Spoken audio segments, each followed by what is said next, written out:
Bonjour à tous, ici Amélie. Merci d'être sur ma chaîne dédiée à l'économie domestique et à la propreté. On va plonger directement dans le sujet, alors restez Le avec chou moi. rave est une variété de chou blanc que les jardiniers cultivent et apprécient pour sa saveur extraordinaire et son utilité. Il est utilisé pour la préparation de salades et de nombreux autres plats délicieux. Pour obtenir une récolte précoce, il est recommandé de cultiver ce type de culture à l'aide de semis. Semis de graines. Pour obtenir une récolte précoce de chou rave, il convient de choisir des variétés à maturation précoce. Leur semis est effectué environ 35 à 40 jours avant de planter les semis sur le lit. Si les graines ont été semées à la mi-mars, la première récolte peut être récoltée sur les buissons. Si la première récolte est prévue pour juillet, les graines doivent être semées dans les premiers jours de mai. Dans le cas d'un semis plus tardif, il est effectué directement dans le sol ouvert. Les semis des variétés précoces sont effectués tout au long du mois de mars, ceux des variétés à maturation moyenne entre les derniers jours de mars et la fin du mois d'avril, ceux des variétés à maturation tardive vers la mi-avril, au plus tard le 20e des numéros. Préparation du substrat pour le semis du chou rave, il convient de choisir un substrat nutritif, meuble, humide et neutre. Pour le préparer vous-même, combinez de la terre végétale ou de jardin, de l'humus et de la tourbe, 1, 1, 1, 1.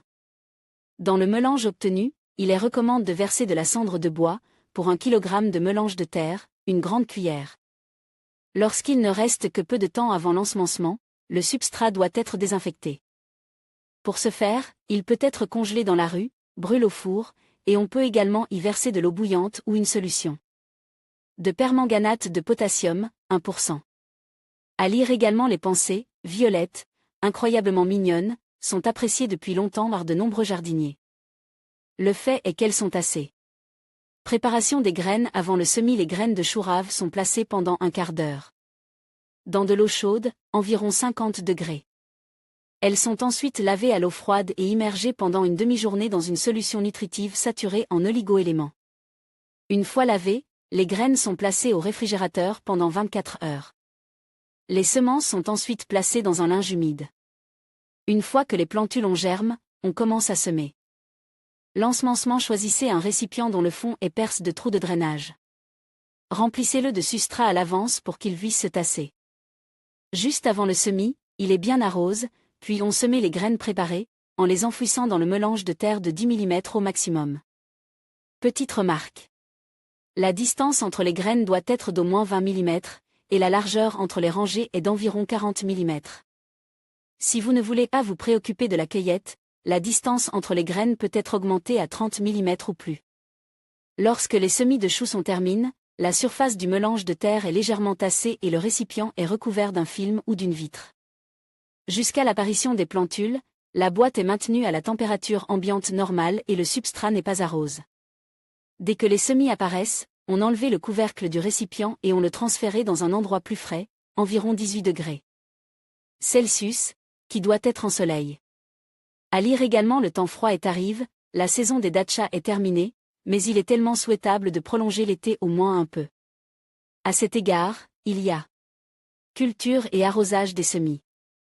L'arrosage des plants de chou rave doit se faire de manière à ce que le substrat soit toujours légèrement humide, mais qu'il n'y ait pas de stagnation de liquide. Pour ce faire, utilisez de l'eau bien drainée, dont la température doit être légèrement supérieure à la température ambiante. L'éclairage. Les jeunes plants ont besoin de beaucoup de lumière pour éviter qu'ils ne s'allongent.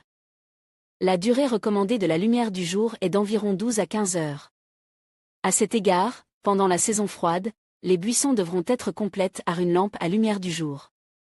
À lire également. La générie, photo dans l'article, est une plante herbacée vivace à feuilles persistantes. Le système racinaire est représente.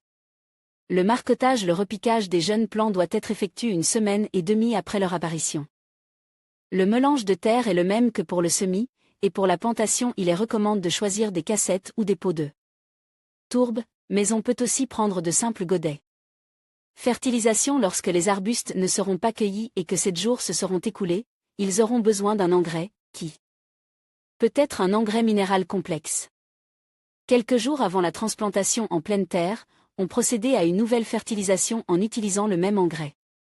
Problèmes éventuels. Le plus souvent, ces plants souffrent de la jambe noire, qui se développait si les règles d'entretien ne sont À respecter ou si les cultures sont trop épaisses. Les plantes touchées commencent à noircir la partie inférieure de la tige, puis celle-ci s'amincit et le buisson tombe. À lire également le palmier dattier, photo dans l'article, est un arbre ou un arbuste aux feuilles pennées, bien divisées, d'une. Arrachez toutes les plantes atteintes et versez sur les autres une solution rosée de permanganate de potassium. Ensuite, la surface du mélange terreux est recouverte d'une fine couche de sable ou de cendre et, pendant un certain temps, les jeunes plants ne sont pas arroses.